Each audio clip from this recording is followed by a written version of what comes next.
কি ক'ব বড়োসকলৰ সমস্যাটো সমাধান শেষ হোৱাৰ পিছতো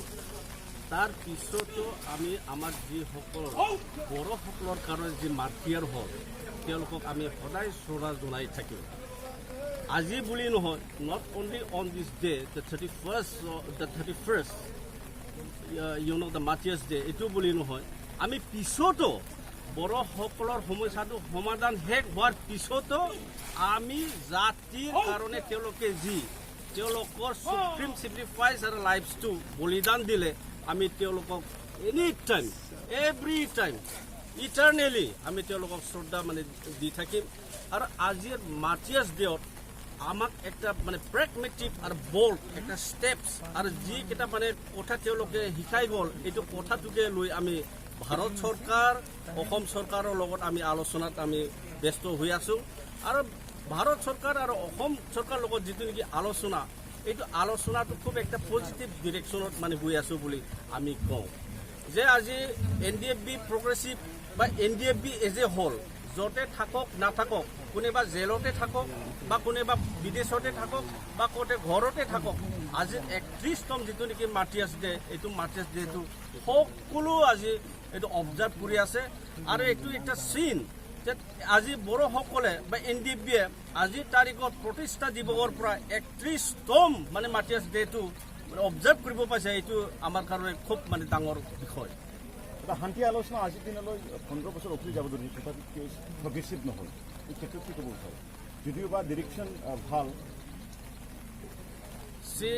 We must say that the peace process with the government of India and in between the NDFB is sailing in a good direction.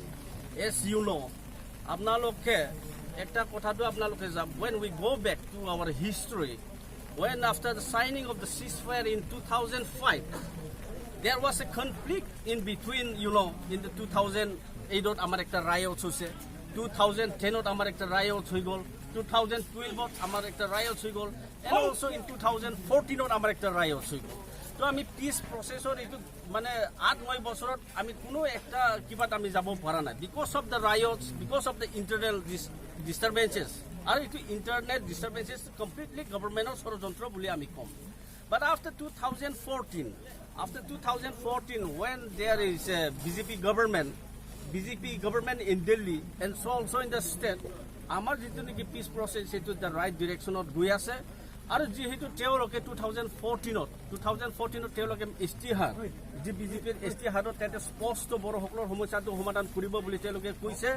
আৰু নৰেন্দ্ৰ মোদী ডাঙৰীয়া যেতিয়া কেম্পিঙত আহিছিলে 2014 ইলেকশ্যন কেম্পিঙত মংগলদৈ আৰু বঙাইগাঁৱত, তাতেও তেওঁ স্পষ্ট কৈ গৈছে যে আমি এইটোকে ভাবিব পাৰোঁ বা আশা কৰিব পাৰোঁ যে তেওঁলোকৰ যিটো নেকি কমিটমেণ্ট, আৰু এইটো কমিটমেণ্টটো বিজেপিয়ে আজিৰ তাৰিখত এটা কৈ পূৰণ কৰি গৈ আছে, এইটো আমি জানিব পাৰোঁ। এইটো কাৰণে বড়োসকলৰ যি সমস্যা, এইটো সমস্যাটো খুব বেছি একটা দূৰ নাই বুলি আমি ক'ব পাৰোঁ বা আমি আশাবাদী আছোঁ। এইটো গভৰ্ণমেণ্টে একচুৱেলি স্পষ্ট কৰিব। NDFB প্ৰগ্ৰেছিভটো কি কয় ডিভিজন বুলি 2-3জন মানুহে কৈ আছে, যিসকলক NDFB প্ৰগ্ৰেছিভৰ পৰা এক্সপালশ্যন কৰা হ'ল, এইটো বিশেষ কৰি গভৰ্ণমেণ্টৰ পৰা এইটো ক'ব লাগে স্পষ্টকৰণ। কাৰণ যোৱাকালি আমি যেতিয়া IGP হিৰেণ্যাক ডাঙৰীয়াক আমি লগ কৰি কৈছোঁ, আমি স্পষ্ট কথা কৈছোঁ যে গভৰ্ণমেণ্ট ফালৰ পৰা এইটো ক্লাৰিফিকেশ্যন দিব লাগে যে তেওঁলোকে চাৰেণ্ডাৰ হ'ল না BPFক যোগদান কৰিলে। কিন্তু আমাৰ ফালৰ পৰা স্পষ্ট কথা যে NDFB প্ৰগ্ৰেছিভ কোনো ডিভিজন হোৱা নাই। আমি খালি দুইজন যি ছিনিয়ৰ মষ্ট, তেওঁলোকে সংগঠনৰ যি কিবা কি কয় হানি আনিছে আৰু আমাৰ সংগঠনৰ যি ডিচিপ্লিনৰ এগেইনষ্টত কাম কৰিছে, এইটো স্পষ্ট কথা। এইটো যিহেতু NDFB প্ৰগ্ৰেছিভ একটা আৰ্মছ অৰ্গেনাইজেশ্যন, আমাৰ ডিচিপ্লিনটো কমপ্লিটলি মিলিটাৰী একটা কিবা যায়, তো আমি এক্সপেল কৰিছে। কিন্তু so far as the split is concerned, এইটো first of all the clarification should be made from the government of India and so also from the state government. That is all. আপুনি ক'ব বিচাৰে নেকি তেওঁলোকে BPFত যোগদান কৰিছে বুলি? আমি এইটো ক'ব নিবিচাৰোঁ, কিন্তু আপোনালোকৰ এই চেনেলবিলাকেতো দেখুৱাই আছে যে 24 তাৰিখত এই আৰণাই হোটেল কোকৰাঝাৰত, আমি নাজানো এইটো কোনটো ঠাইত, কিন্তু তাতে আমি স্পষ্ট দেখা পালোঁ যে তাতে হাগ্ৰামা ডাঙৰীয়া আছে, তাতে চন্দন ব্ৰহ্ম আছে, আৰু তাতে এম ফৈলাও আছে, তাতে ধীৰেন বড়ো আছে। কিন্তু তাতে একটা কথা, সেই 24 তাৰিখ মিটিঙত এই হাগ্ৰামা আৰু মহিলাৰীৰ মানে হাগ্ৰামা মহিলাৰী ডাঙৰীয়া আৰু চন্দন ব্ৰহ্মৰ যি ষ্টেজত পিছফালে বহি থকা আমি যাক মানে কি কয় CBIৰ মানে ৰেড কৰ্নাৰ নটিচ বুলি মানে গম পাওঁ দিয়া হয়, এই মানুহজন তাতে থাকিল কেনেকৈ? আমাৰ এইটো সন্দেহজনক। আৰু এইটো কাৰণে মানে গভৰ্ণমেণ্ট অফ ইণ্ডিয়া এইটোৰ ওপৰত এটা তদন্ত কৰিব লাগে যে এই মানুহজন আহিল কেনেকৈ।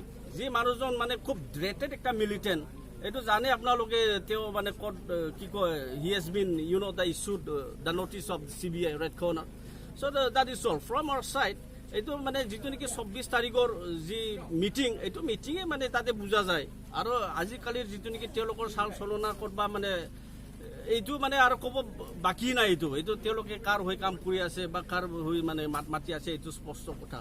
আৰু তেওঁলোকে মানে কৈ আছে যে মানে হাগ্ৰামা মহিলাৰী ডাঙৰীয়া বোলে মানে বড়োসকলৰ সমস্যাটো সমাধান কৰিব, আৰু হাগ্ৰামা মহিলাৰী ডাঙৰীয়া বোলে ইণ্টাৰলিকিউটৰ হ'ব বা মিডিলমেন হ'ব, এই ধৰণৰ কথা। চাওক 2005ৰ পৰা আমি যেতিয়া পিচ প্ৰচেছ কৰিছোঁ, অবষ্টেকল হাৰ্ডলছ আৰু বাধাটো আমি বিশেষ কৰি মানে হাগ্ৰামা মহিলাৰী ডাঙৰীয়াৰ পৰাই আমি পাইছোঁ, যাৰ কাৰণে আমি পিচ প্ৰচেছটো আগবাঢ়িব পৰা নাই। আৰু গভৰ্ণমেণ্ট অফ ইণ্ডিয়া স্পষ্টকৈ যিহেতু এবি মাথুৰ ডাঙৰীয়াক মানে ইণ্টাৰলিকিউটৰ কৰি দিলে যে বড়োসকলৰ সমস্যাটো সমাধান কৰাৰ ক্ষেত্ৰত, আকৌ তাত BTD একটা ৰিজন 4টা ডিষ্ট্ৰিক্টৰ পৰা কোনোবা একজন মুৰব্বীটো তাতে মানে বড়োসকলৰ সমস্যাটো সমাধান কৰাৰ ক্ষেত্ৰত মিডলমেন হোৱাটো কিমান মানে ৰহস্যজনক কথা, এইটো আপোনালোকে চবেই মানে জানে।